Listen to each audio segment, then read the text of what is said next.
Hello everyone, we're back with another video. We're doing the Bears record, early record predictions. Obviously you can see I got a haircut. I feel like I'm supporting the buzz very well and repping it very well. But we're here to get started. Post-draft, pretty much free agency, unless, Poles does some more moves. Still have some holes on our roster, on the Bears roster, like the edge position, maybe a little kicker, but and D-line still a little bit, except D tackles, we have a lot of young D tackles. But we're going to get started out, and we're going to break this down game by game, and I'll do a live on Instagram after this, quickly going through every other team's predictions, like just firing them off. But this one's more in-depth breakdown. So, week one, the schedule leaked yesterday. So much fun. Week one, we got the Packers in Chicago, Soldier Field. The start of a new era. Jordan Love making his basically first big start, and Justin Fields going into his third year with a brand new offense. I don't think there's really much to say here. I think the Bears are going to thrive off of this opportunity to play them at home week one and play very well. I think Jordan Love in his first big game, it's the same situation last year. I'd say even if it's week one, Trey Lance in his first big game at Soldier Field. Yes, it was a monsoon, but the Bears are an even better team than they were last year because of who they've added. And I think the only reason, here's the thing, we would have beat the Packers at Soldier Field last year if it wasn't for just Rodgers and it wasn't for us just losing. We had the lead. Justin was killing it. I think this is a situation where Jordan Love isn't Aaron Rodgers and the Bears are going to win it at home. So I've taken the Bears going 1-0 week one. This is where it gets kind of interesting. Week two is the Tampa Bay Buccaneers. It's in Tampa Bay. From what I know, Baker Mayfield's going to be the starter, and just plain as that. It's their team was okay last year, but with Brady they weren't even that good. So it's we'll see what happens. I assume Mike Evans and Chris Godwin are staying. Maybe, I think. Fournette is gone. Some key pieces on the defense are gone. To be honest with you, I'm leaning more towards the Bears because they're riding off that week one victory. I think we go into Tampa Bay. I think we beat Baker. I think we beat the Bucs.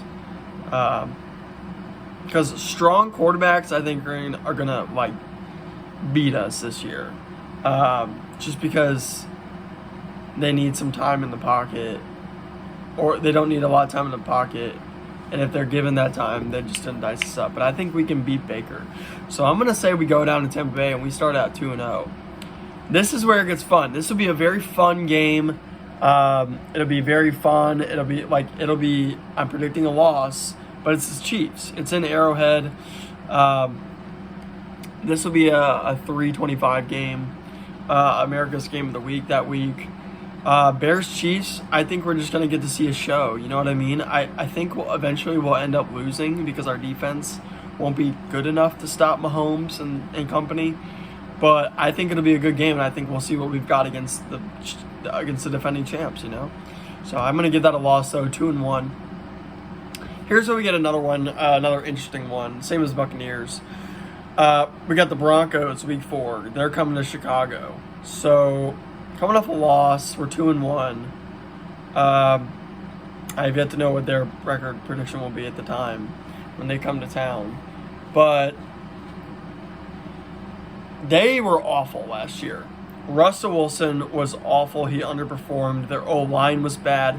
They invested on that O-line, though, and their defense has always been respectable. So it's can they make improvements? I think so. I think they're going to be better than they were last year. They were god-awful last year. They gave the Seahawks number 6 overall pick. I think they can be better, but who do I think can win the game at Soldier Field? I think I'm still leaning towards the Bears. I think it could be a situation where the Broncos are good next year, but they don't figure it out right away. And I think the Bears are just a little bit more clicked.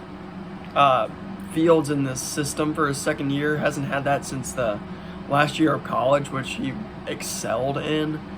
And from what we've all heard, Fields is already just killing it. And he's already been on rapport with, practicing and, getting into, relationships with DJ Moore, Claypool, and already, of course, Mooney and Kmet and Herbert.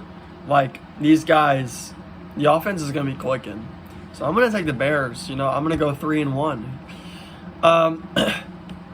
This will be the fun one.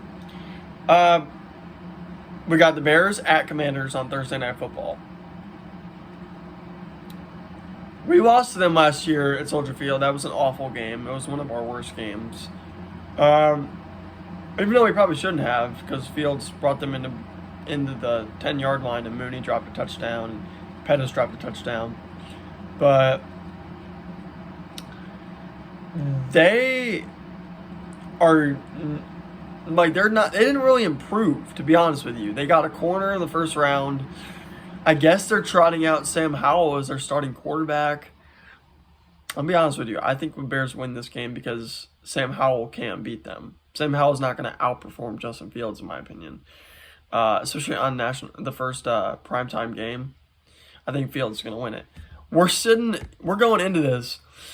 We're going into playing Minnesota in week 6, 4-1. I think that's super realistic. Even 3-2. 4-1 is my first 5 weeks. And I think that's very fair. Here's where we'll get interesting into it. This is where we get so tough. 4-1, we're sitting pretty, right?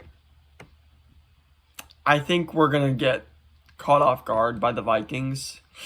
Only because the Vikings, I don't think they're going to be as good as they were last year. But coming off 4-1, I think we're going to get beat by Kirk and Justin Jefferson. I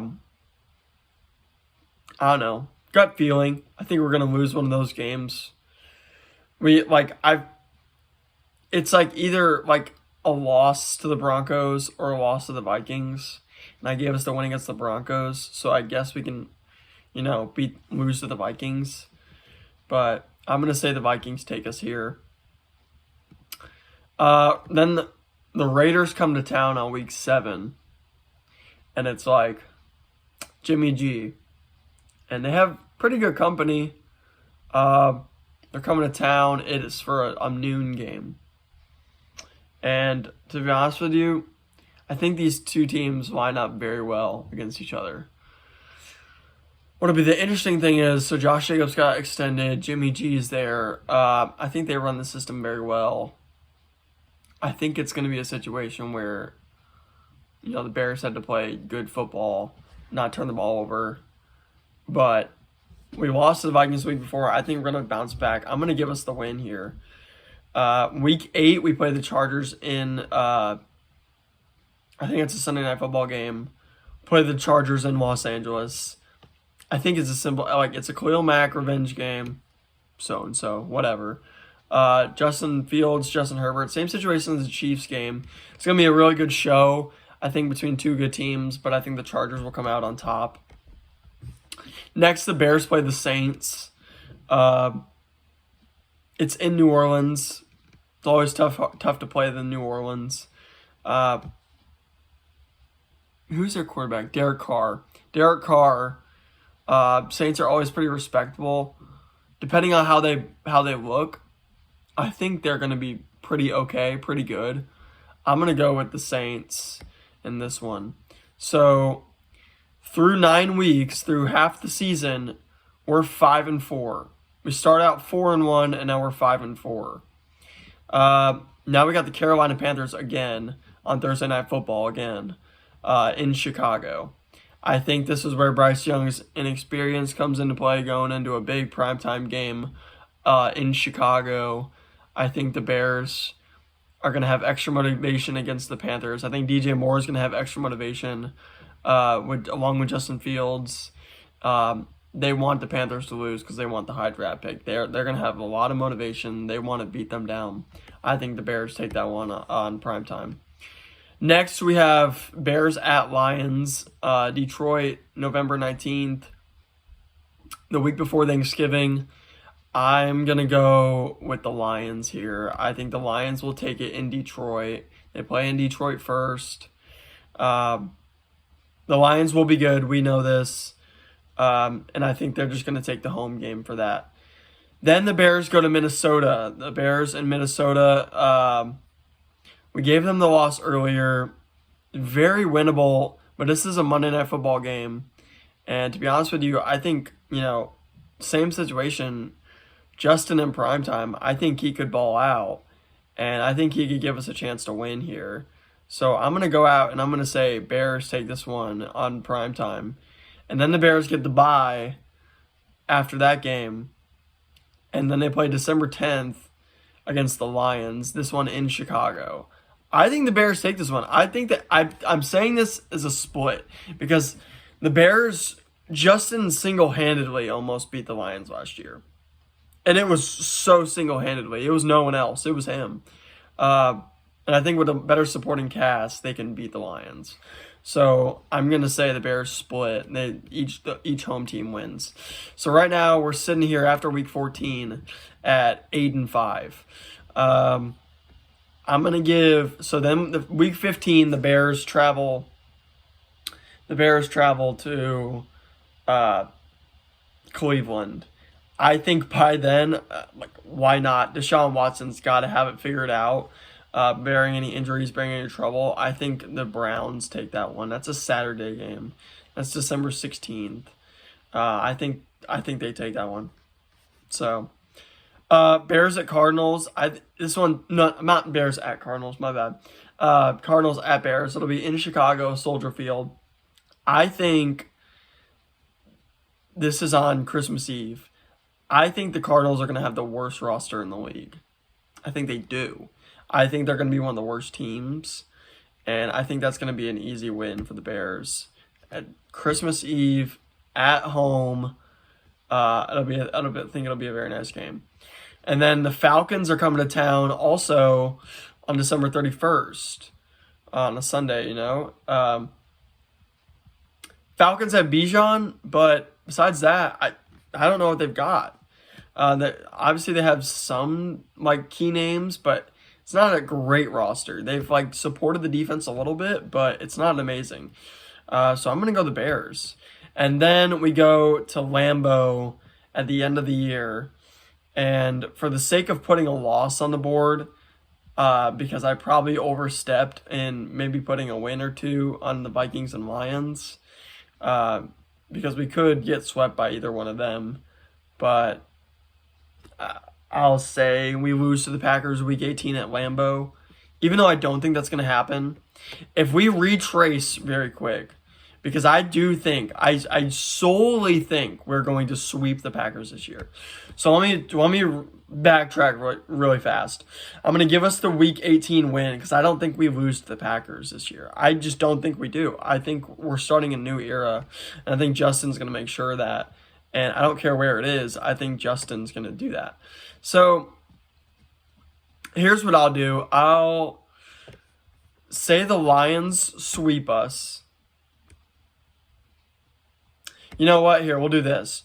I think we do I think we do split with the Lions. I think we split with the Vikings. And I will give the Broncos that win in week 4. And we're sitting here at exactly what I thought last night at 10-7. For a very, very early predictions, we're sitting here at 10-7. That way, the Bears should make the playoffs.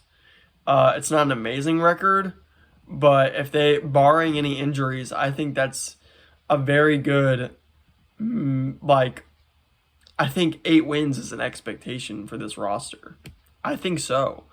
So I'm going to go with 10-7. I'm about to jump on the Instagram Live and after I post this video. I'm gonna post this video on YouTube, and then I'm gonna jump on the Instagram Live, and we're gonna do all the rest. And people can join on the Instagram Live, and we'll do that. So, Chicago Bears 10-7, very early record predictions. Got to see what the rest of the league does first. But as always, signing off. Bear down.